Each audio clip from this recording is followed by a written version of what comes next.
Welcome to the Tipping Point Show. I'm Jimmy Evans. On today's program, I have a special guest back with me again. Pastor Billy Crone is the senior pastor of Sunrise Bible Church in Las Vegas, Nevada. In addition to being a pastor, he's also a gifted author, conference speaker, and teacher. He's written many books on the end times and produced many documentaries. And today we're going to be talking about his book, Klaus Schwab, The Third Reich. Billy, it's an honor to have you here. Hey, thank you, Jimmy. Great to be on. Well, you always kind of blow our minds. And so, at the Prophecy Conference, you had everybody, just kind of wowing. But you get into this information, which I personally find is just intriguing. Yeah. We're going to talk about Klaus Schwab because, a lot of people have heard about him, the World Economic Forum, that these are bad people. Yeah. I mean, from any perspective you want to look at it, that these are bad people, but they're end times people. Right. So let's just start with him. Who is he? What are his family connections? Klaus Schwab, of course, is he's the founder and the CEO of the World Economic Forum. Right. People have probably heard about that as well, the World Economic Forum. A lot of the global elites and politicians and world leaders join him every year for his meetings in Davos, Switzerland. And but people don't realize what he's up to, and they certainly don't understand his background. If people are, he's pretty much in the media, but they don't know the background. They'll notice that when they see him, they're going like, this guy almost looks like, Dr. Evil or something. All he's missing is a cat. He really does. But if you trace the trail of this guy, he really is up to evil, and frankly, he could be called Dr. Evil. And I'm not joking on that, because if you trace the trail, he speaks with a German accent for a reason. I say the only thing that he's missing is not a cat. The only thing he's missing is a swastika and SS on there. Wow. And that might seem harsh, but that's why we say Klaus Schwab in the Third Reich. If you trace the trail, and by the way, you're going like, well, how come we haven't heard this connection with Klaus Schwab and dare I say with Hitler? It's because the internet has done a very good job of scrubbing it. And so you got to really dig deep to find it, and we did.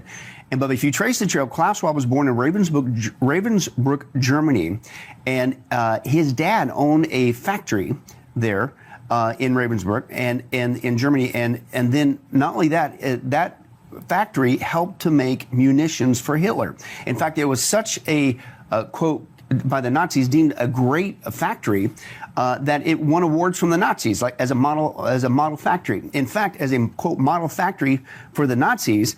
And this is Klaus Schwab's dad, Eugene, and they not only made armaments, but they used slave labor, wow, including POWs, in which you look at it, and that adds a little bit of a historical context, I believe, to Klaus Schwab, now infamous phrase that people kind of laugh at, but he's deadly serious about this, that his goal is to bring to the planet, you'll own nothing and be happy.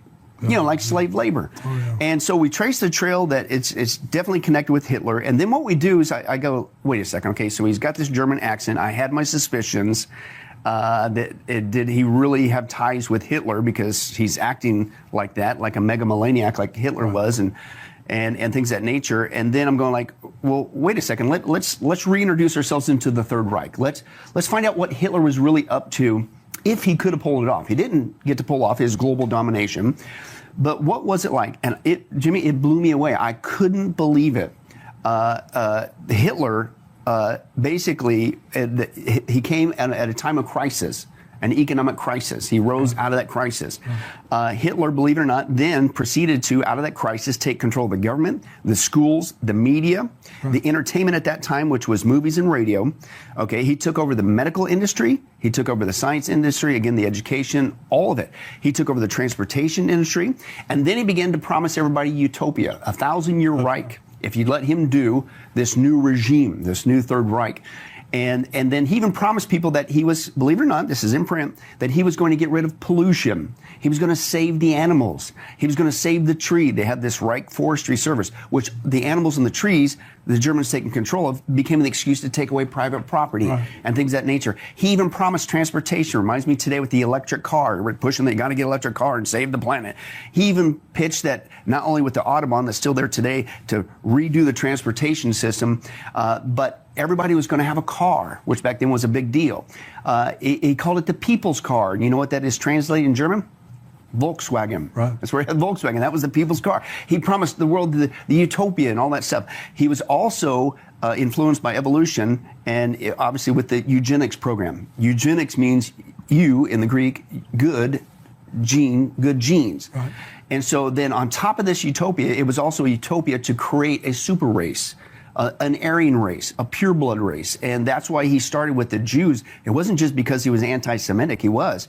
But if people do the research, he believed that the Jewish people were close to pure ape.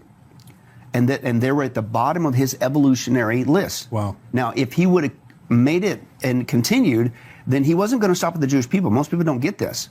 He was going to then go to the black African races, then the Oriental races, and then the Slavics, and on and up until he was left with this pure race, and they would all be a part of this utopia that he was building. That was the Third Reich. It's in print. That's what it is.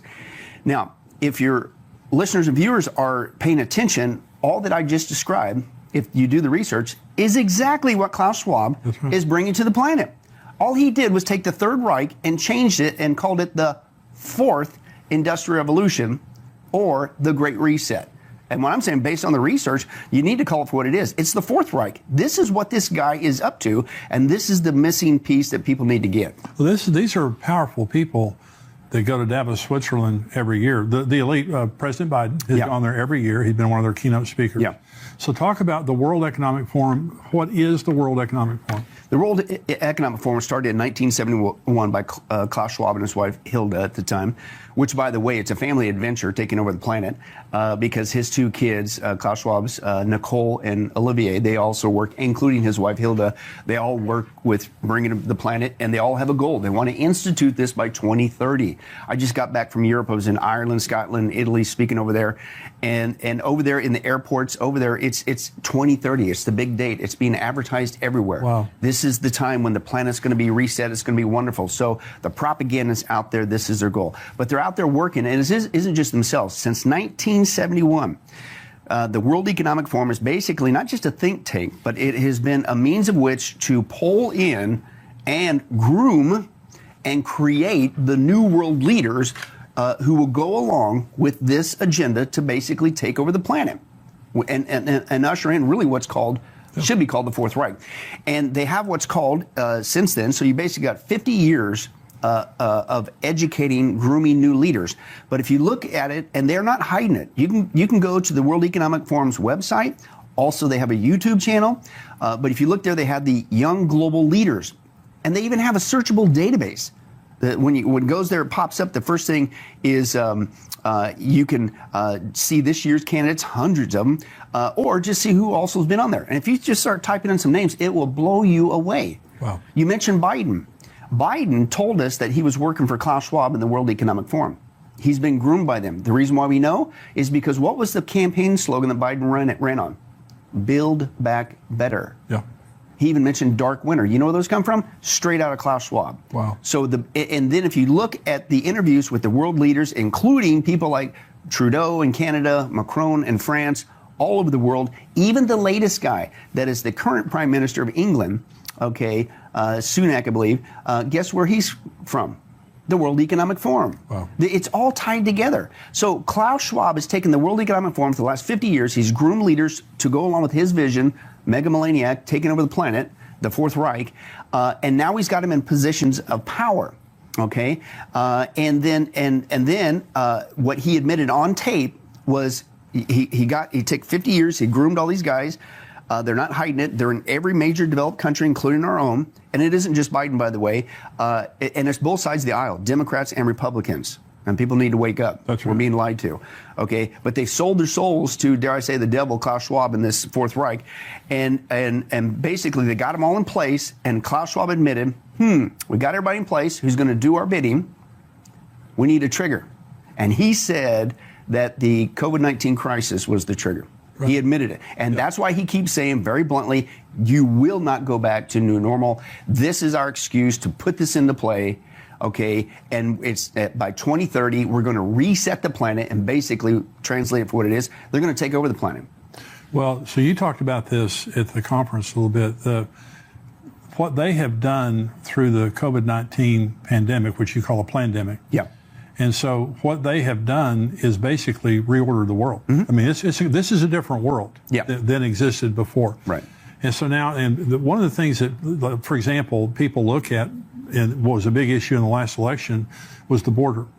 is in the open border. The Biden says the border is great and we have people pouring in. They do not believe in sovereignty, in national sovereignty. Right. They want, they're globalist. And what they want to do is, this is, I think a part of the format or the agenda of the World Economic Forum. They want to bring America down. Is that correct? Yes. In fact, they're not hiding it. I said, like the one guy said, evil loves to brag.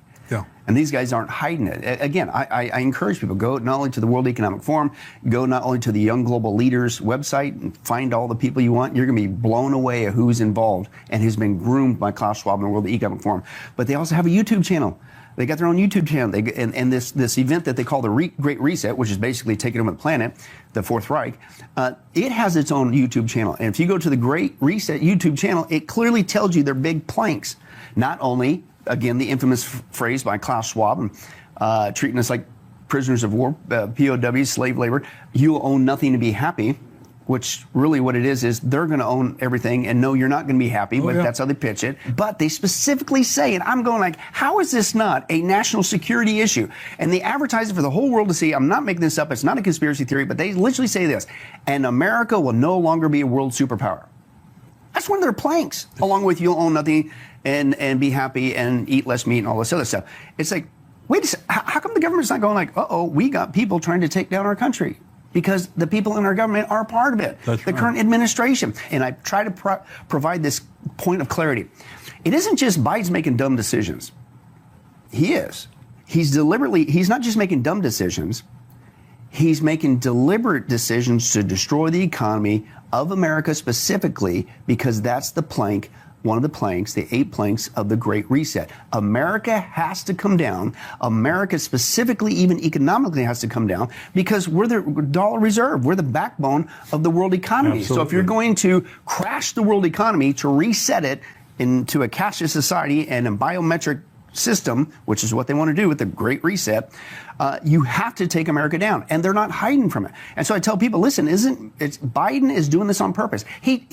We knew that with the slogan, Build Back Better. Yeah. Build Back Better means crush and destroy and rebuild into the Great Reset, the Fourth Reich. But he also told us that from the very first day. What was the first thing he did when Biden got in? He shut off the pipelines. That's right. Now, that's a dumb economic thing to do. Sure did. Why would you do that? Yeah. And it has nothing to do with the environment. Knowing that, and then from that day forward, he began to do things that actually harm our economy, and he hasn't stopped. That's why the inflation's gone through the roof. That's why the interest rates have gone up. They're doing it on purpose to destroy. The reason why is because Klaus Schwab, he's got the guys around the world through the World Economic Forum the last 50 years in place. He's basically taken Hitler's Third Reich, reformulated it, repackaged it. It really needs to be called the Fourth Reich. He calls it the Fourth Industrial Revolution, the Great Reset. COVID was the global panic that created the trigger, and that's the point. You need, in order to change the global scene, you need a global crisis. It's the old axiom, right? You create a global crisis, then you can manage the global outcome. Well, and if you trace the trail, which we did, that also came from communism. That's how communism keeps taking over areas. So you create a crisis, you manage outcome. And so COVID was the trigger to institute this. This is why the last 2 years, and they used COVID, by the way, as an excuse to bring in the mail-in ballots, because there was no way Trump was ever going to lose. No way was he going to lose. So they had to really, they cheated with Hillary too, but I don't think they realized how much Trump was going to squeak by and make it in. But they had to really pick up the cheat. So COVID not only became the trigger to create a crisis, to begin to hurt the world's economies and America and for other reasons, but it brought in the excuse for the mail-in ballot. They had to get Trump out, who was a nationalist, who was making decisions that was making our economy absolutely free, independent. We were, for the first time, we were energy independent. You can't have that if you want to crash the world's economy. So there was a multitude of reasons for the COVID thing. One of them was to bring in the mail-in ballot because you had to get Trump out. They got their man in. We know he's the man because the Build Back Better, and every decision he's made from day one is to do the bidding of Klaus Schwab, is to purposely destroy the economy of the United States. America has to come down if they're going to reset it in their image. Well, thanks for watching this interview. I'm Mark Hitchcock, filling in for Pastor Jimmy while he's in Israel this week. And to see this full interview and much more End Times content, visit endtimes.com and sign up to become a member today. If you are a member, visit endtimes.com to see the full interview with Billy Crone. To hear more from Billy Crone, visit his website, getalifemedia.com. Well, this is Mark Hitchcock. I want to welcome you to the Tipping Point program. This is a program that's hosted every week by Jimmy Evans, and I appreciate the opportunity to fill in for him today on this great program that's here on endtimes.com. What I'm going to be talking about today in this program, I want to talk about something that people think a lot more about this time of year, kind of with Halloween approaching, and that is what the Bible says about hell. It's not a topic people like to think about very much, but it's a very important doctrine for us to understand as believers. In a bit after that, after this teaching, I'll go to our subscriber section where I want to talk about some current events, some things that are happening in Ukraine with U.S. troops actually right on the border of Ukraine positioned there right now. And also some interesting events happening with some of Russia's allies, Iran and Turkey, and how these really events kind of are triangulating together to really point towards the battle of Gog and Magog. Then I want to answer some questions as well. A couple of really good questions about the rapture, and one question about, why are there so many different views, and why do people interpret the book of Revelation so differently? So when we go to that subscriber section, that'll be the current events, and that'll be the Q&A. And if you're not a subscriber and you'd like to be, you can go to endtimes.com. You can sign up there. It's only $7 a month. And I can assure you it'll be some of the best money that you've spent in a long time, as you'll really be brought into all these Q&A sessions and current event sessions that we do. So feel free to go and become a member of endtimes.com. We'd love to have you as part of the endtimes.com family. Well, as I mentioned, this week's Halloween, this next week is, and, this time of year we hear people talking about things that we rarely hear them talk about at other times of the year. Our culture is becoming more and more secular and more distanced from really any kind of spiritual conversations, or especially the Bible. But this time of year with Halloween, we'll hear people talk a little bit more about the devil. We'll hear people maybe talk about demons. We'll hear more talk about hell. For most people, though, today, hell is either kind of a big joke. Maybe it's a myth. Maybe they think it's just part of some kind of, medieval legends, or it's just completely misunderstood.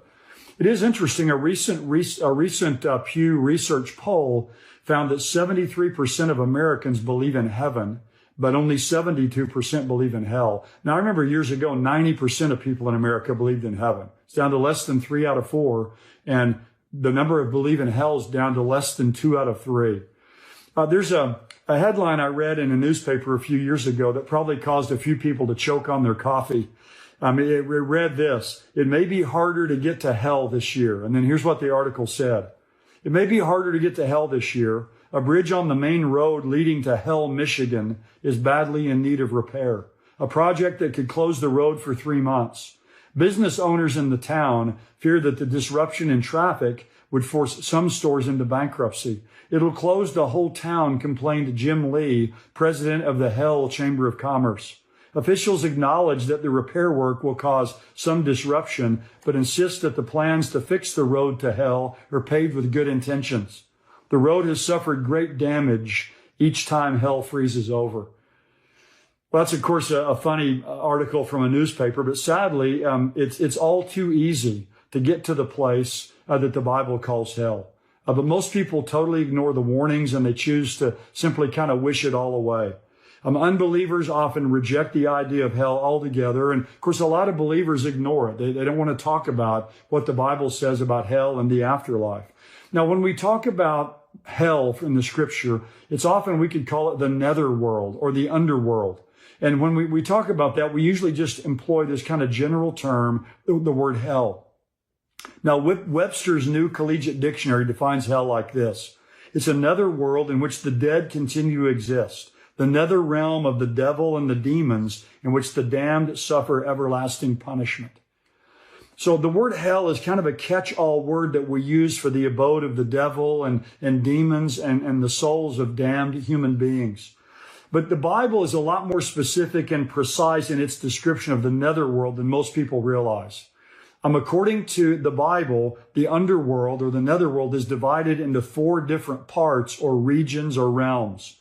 And the first hints of this are found all the way back in the Old Testament. In Deuteronomy chapter 32, verse 22, it says this, "For a fire kindled in my anger and burns to the lowest parts of Sheol, and consumes the earth with its yield and sets on fire the foundations of the mountains." So you notice there it refers to Sheol, which is a common Old Testament word, a Hebrew word for the grave and kind of the afterlife for many. But it calls here the lowest parts of Sheol, kind of like there's another part to Sheol. So the Old Testament word for Sheol is just kind of the general word for the place of the departed dead. In some places, it means nothing more than just the grave. But in other places, it clearly refers to the realm of departed spirits.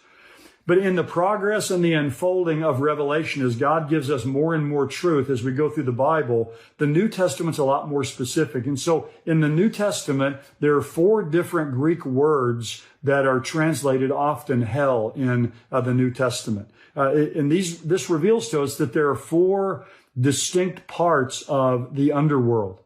And again, we know this because there's 4 different Greek words used to describe it. Now, some people will say, well, these words are just synonyms. They all just kind of mean the same thing. But as I'm going to go through and show you, these refer to 4 different parts of the underworld. Now, let me say this as I get into this a bit.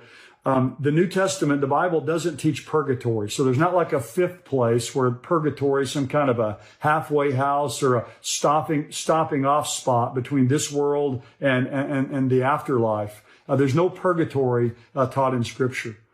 So I want to look together at each of these 4 words and discover their significance. The first word is the abyss. The abyss, so it's the Greek word abyssos. Sometimes it's translated the bottomless pit. So one part of the underworld is called the bottomless pit or the abyss, or sometimes it's called, you could translate it, the shaft of the abyss. The word abyssos occurs in the New Testament 9 times. 7 times it's found in the book of Revelation. Let me just read a couple verses in Revelation 9 about the abyss. It says, "The 5th angel sounded, and I saw a star from heaven, which had fallen to the earth, and the key of the bottomless pit," that's the abyss, "was given to him. And he opened the bottomless pit, and smoke went up out of the pit, like the smoke of a great furnace, and the sun and the air were darkened by the smoke of the pit." And then down in verse 11 of Revelation 9, they have, that is, these beings that come up out of the abyss, they're these locust-like creatures that are demonic spirits. They have as king over them the angel of the abyss. His name in Hebrew is Abaddon, and in the Greek, his name is Apollyon, which basically means just like Terminator. Now, evidently from its description in the Bible, the abyss is a place where a specific group of demons are being temporarily confined. And according to Revelation chapter 9, they're going to be let out and released during the tribulation period to torment people on the earth for a period of 5 months. Twice in Revelation 9, it says that they torment people for 5 months. The abyss is also the place where Satan will be confined during the 1,000-year reign of Christ. Revelation chapter 20 says that an angel is going to come and grab Satan and put him in the abyss where he'll be confined for 1,000 years. So the abyss is a place where some fallen angels today who go too far can be confined until they're going to be released in the end times. You remember when Jesus confronted the man with a legion of demons? Remember, Jesus is going to cast the demons out of the man, and the demons ask Jesus, they say, "Don't cast us into the abyss before the time." And so Jesus grants that request and casts these demonic spirits into a herd of swine. And the swine, of course, go over the cliff and are destroyed there. But what becomes clear is that these demonic spirits, they don't want Jesus to send them to the abyss because that's where some demons go that go too far in unrestrained behavior. So one of the things that tells us is even demons today have some restraint on their behavior. If they go too far, they'll be sent to the abyss. So the shaft of the abyss in Scripture is a temporary place of confinement for some demons who go too far in their rebellion against God. And the fear of being cast into the abyss acts as a kind of deterrent on the scope and the extent of their wickedness. Now, the second part of the underworld mentioned in the New Testament is Tartarus. The word Tartarus only occurs one time in the New Testament. It's in 2 Peter chapter 2 and verse 4. And the verse says this, "For if God did not spare angels when they sinned, but cast them into hell and committed them to pits of darkness reserved for judgment." Now, in our English translation, the words "cast them into hell" translate one Greek word. It's the word tartarosis. And you could translate it really tartarized. So these angels who sinned are sent to Tartarus or tartarized. Now, in Greek mythology, Tartarus was the lowest level of the underworld. It was the bottom chamber or the basement or the lowest place of the underworld for the most heinous offenders. And if you read 2 Peter chapter 2, if you look at the flow of that passage, it's talking about judgment. And it talks about these angels who are committed to pits of darkness. Then it talks about the flood. And then it talks about Sodom and Gomorrah. So the only place really before the flood that we can see these angels who sinned is in Genesis chapter 6. This passage where the sons of God, they're these angels, come into the daughters of men, to women, and they cohabit with them and have this monstrous race of people on the earth before the time of the flood. And so that's what's being spoken of here. These angels that are sent to Tartarus are fallen angels, again, who went too far, and who came and cohabited with women and created this monstrous race of people trying to corrupt the human race so that the Redeemer couldn't come from the seed of the woman. You have a parallel passage in Jude verse 7 and 8. It says, "The angels who did not keep their own domain but abandoned their proper abode, God has kept in eternal bonds under darkness for the judgment of the great day." So the abyss is a place where some fallen angels are being held temporarily. They're going to be let go for 5 months during the tribulation period to torment. But these angels who sinned in Genesis 6, they've been sent to Tartarus permanently. And they'll be there permanently until the day of judgment, till they're brought before, after the great white throne judgment, when they're going to be judged and then ultimately sent into the lake of fire. So 2 different groups of parts of the underworld are for 2 groups of fallen angels. Now, the third word that's used in the New Testament for the underworld is the word Hades. That's found 10 times in the New Testament. In a couple places, Hades means nothing more than just the grave. We see that a couple times in Acts 2. So in those cases, it's kind of just similar to the Old Testament word Sheol. But the majority of uses of Hades in the New Testament reveal that it's a place where the souls of lost people are presently being confined as they await the final day of judgment. One passage I'll just read and mentions Luke 16, the parable Jesus gave of the rich man and Lazarus. And it says in Luke chapter 16, says, "Now it came about the poor man died and was carried away by the angels to Abraham's bosom. And the rich man died also and was buried. And in Hades, he was in torment." Now, often that's just translated hell, but it's the word Hades there. In other words, the soul or the spirit of this lost man is confined there in Hades. So I don't want to use kind of a familiar of an example, but you can kind of look at it this way. Hades is kind of like the county jail, where inmates await their trial date and their final sentence, and they're transferred to the penitentiary, the prison, where they're going to serve out their time. And so if Hades is kind of like the county jail where the spirits of lost people are being held now, the final word is the word Gehenna. It's the most commonly used term for the underworld or the netherworld in the New Testament. It's found 12 times in the New Testament. Interestingly, 11 of the 12 times it's on the lips of Jesus, or where Jesus describes this place. Now, when we think of hell as it's commonly used as the place kind of a final confinement for fallen angels and unbelieving humans, Gehenna is normally the place that people have in mind. So again, if Hades is the county jail, then Gehenna is kind of the maximum security penitentiary. So Gehenna is the final place of torment for Satan, demons, and all lost people for all the ages. The word Gehenna comes from the Valley of Hinnom. It's a deep valley or ravine south and west of the city of Jerusalem. It's where they would do child sacrifice. the garbage dump in Jesus' day that was always burning and smoldering, where the garbage was placed and burned. It's the imagery behind this is what really we get the idea of the lake of fire and brimstone, or the lake of fire, or the second death. Those are all kind of synonyms for this idea of Gehenna. Over in Mark's gospel, in Mark chapter 9, 3 times Jesus uses the word Gehenna. And finally, he describes Gehenna. He says, where their worm does not die and the fire is not quenched, and everyone will be salted with fire.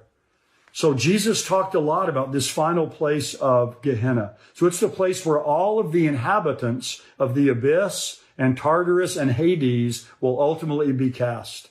So if you kind of just wanted one word to describe hell or the underworld, it'd be that word Gehenna, or the lake of fire.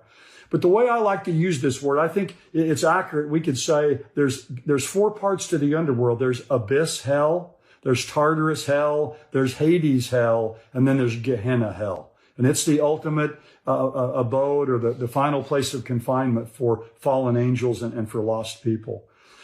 Now, the most important thing that we want to remember about hell, the only good news about hell, is that God has provided a way for us to not go there.